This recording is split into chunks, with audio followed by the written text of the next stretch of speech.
الله الرحمن الرحيم. وعن أم سلمة أنها كانت عند رسول الله صلى الله عليه وسلم ميمونة إذا أقبل ابن أم مكتوم فدخل عليه فقال رسول الله صلى الله عليه وسلم احتجبا منه. فقلت يا رسول الله أليس هو أعمى لا يبصرنا؟ فقال رسول الله صلى الله عليه وسلم أفعميان أنتما ألستما تبصرانه؟ رواه أحمد والترمذي وأبو داود. حضرت ام المؤمنین ام سلمہ رضی اللہ تعالی عنہ سے منقول ہے کہ وہ رسول اللہ صلی اللہ علیہ وسلم کے پاس تھی اور میمونہ رضی اللہ تعالی عنہ بھی. ومیمونہ اذ اقبل ابن ام مکتوم کہ اچانک عبداللہ ابن ام مکتوم رضی اللہ تعالی عنہ صحابی رسول آئے.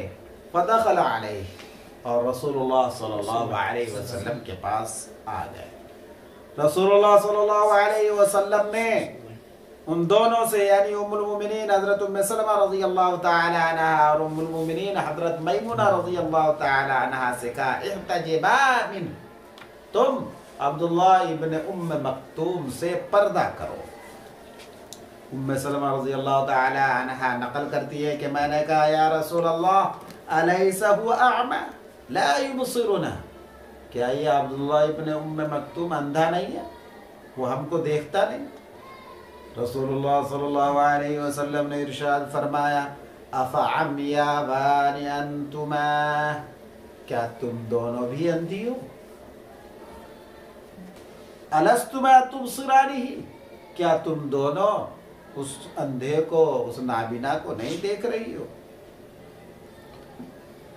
یہ روایت ام المؤمنین حضرت ام سلمہ رضی اللہ تعالی عنہ سے ہے اور عبارت کے ظاہر سے پتہ لگتا ہے کہ رسول اللہ صلی اللہ علیہ وسلم حضرت ام المؤمنین ام سلمہ رضی اللہ تعالی عنہ کے حجرے میں تھے اور وہاں حضرت میمونہ رضی اللہ تعالی عنہ بھی آئی ہوئی تھی.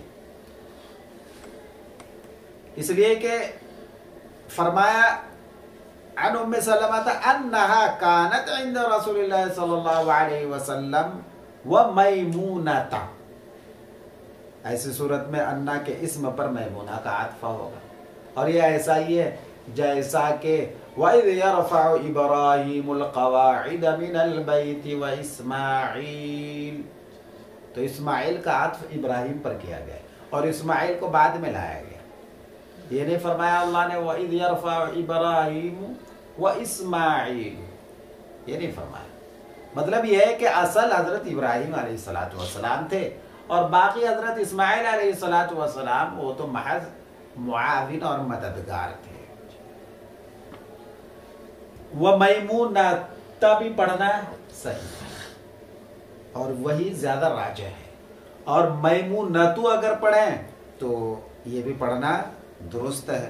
ایسی صورت میں یہ انہ کی خبر ہوگی کہ رسول اللہ صلی اللہ علیہ وسلم کے پاس ام المؤمنین ام سلمہ رضی اللہ تعالی عنہ اور میمونہ رضی اللہ تعالی عنہ دونوں کے دونوں تھی.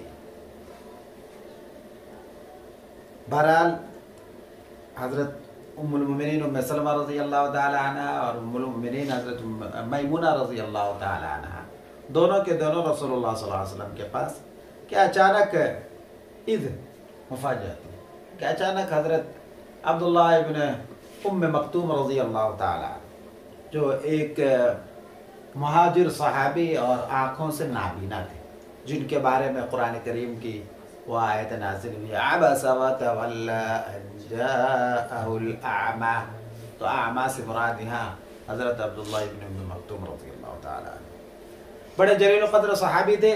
جب رسول اللہ صلی اللہ علیہ وسلم مکہ مکرمہ مدینہ منورہ سے کئی سفر میں ہوتے تو اپنا نائب بنا کر جایا کرتے تھے.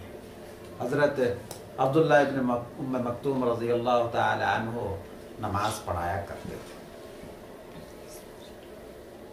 جب حضرت عبداللہ ابن مکتوم رضی اللہ تعالی عنہ رسول اللہ صلی اللہ علیہ وسلم کے پاس آتے تو رسول اللہ صلی اللہ علیہ وسلم فرماتے مرحبا مرحبا، کہ جس کے لیے اللہ جل شانہ نے مجھے ڈانٹا، اس لیے کہ آباس والی صورت انہیں کے لیے نازل ہوئی تھی۔ تو بہرحال جب حضرت عبداللہ ابن ام مکتوم رضی اللہ تعالی عنہ آئے تو رسول اللہ صلی اللہ علیہ وسلم نے دونوں امہات المومنین حضرت ام سلمہ اور حضرت میمونہ رضی اللہ تعالی عنہما سے کہا کہ پردہ کرو۔ حضرت ام سلمہ رضی اللہ تعالی عنہ نے عرض کیا یا رسول اللہ یہ تو اندھا ہے، نابینا ہے، یہ ہمیں دیکھ نہیں سکتا، تو اس میں پردہ کرنے کی کیا بات ہے؟ رسول اللہ صلی اللہ علیہ وسلم نے فرمایا کہ ارے کیا تم دونوں بھی اندھی ہو؟ تم تو دیکھ رہی ہو۔ معلوم یہ ہوا کہ عورتوں پر بھی پردہ ضروری ہے چاہے مرد اسے نہ دیکھ رہے ہوں، یعنی عورتوں کے لیے مردوں کو دیکھنا جائز نہیں۔ چنانچہ اس حدیث کی طرف بہت سارے ائمہ گئے ہیں اور کہیں کہ مردوں کو عورتوں کے لیے دیکھنا جائز نہیں، لیکن اکثر ائمہ کا رجحان یہ ہے کہ عورتیں مردوں کو دیکھ سکتی ہیں۔ اگر فتنے کا اندیشہ نہ ہو تو عورتیں مردوں کو دیکھ سکتی ہیں، اور دلیل میں وہ حدیث پیش کرتے ہیں جو حضرت ام المؤمنین عائشہ رضی اللہ تعالی عنہ سے منقول ہے، پڑھ چکے ہیں آپ، 3244 3244 کہ مسجد نبوی کے صحن میں حبشی لوگ کھیل رہے تھے، رسول اللہ صلی اللہ علیہ وسلم کے کان اور کندھے کے درمیان سے ام المؤمنین حضرت عائشہ رضی اللہ تعالی عنہ حبشیوں کو اور ان کے کھیل کو دیکھ رہے، تو معلوم ہوا کہ عورتوں کا مردوں کو دیکھنا جائز ہے۔ تو اس وجہ سے اکثر ائمہ کا رجحان یہ ہے کہ عورتیں مردوں کو دیکھ سکتی۔ باقی یہاں جو رسول اللہ صلی اللہ علیہ وسلم نے ان دونوں امہات المومنین کو منع فرمایا، یہ ازراء ورع و تقوی ہے، ازراء ورع و تقوی، تقوی کے قبیل سے، فتویٰ کے قبیل سے۔ فتویٰ تو وہ ہے جو حضرت عائشہ رضی اللہ تعالی عنہ کی حدیث میں، اور تقوی یہ ہے جو اس حدیث میں۔ اور اس سلسلے میں میرے نزدیک تفصیل یہ ہے کہ اگر عورتیں مردوں کو دیکھ رہی ہے کسی با مقصد امر کے تحت، کسی حاجت یا ضرورت کے تحت، ضرورت ہو تو دیکھنا تو جائز ہے ہی، لیکن اگر حاجت ہے تو پھر بھی عورتوں کے لیے مردوں کو دیکھنا جائز ہے۔ جیسے کہ حضرت عائشہ رضی اللہ تعالی عنہ نے حبشیوں کو دیکھا، کیوں کہ اصل مقصد مردوں کو دیکھنا نہیں، ان کے کھیل کو دیکھنا مقصد تھا، تو وہ ایک طرح کی حاجت تھی۔ لیکن جہاں مردوں کے کسی کام سے کوئی مطلب نہیں، صرف سراپا کو دیکھنا مقصود ہو، تو ایسی صورت میں عورتوں کے لیے بھی مردوں کو دیکھنا جائز نہیں۔ ہاں اگر اس کے تحت کوئی اور دوسرا امر ہو تو پھر دیکھنا کیا ہے؟ جائز ہے۔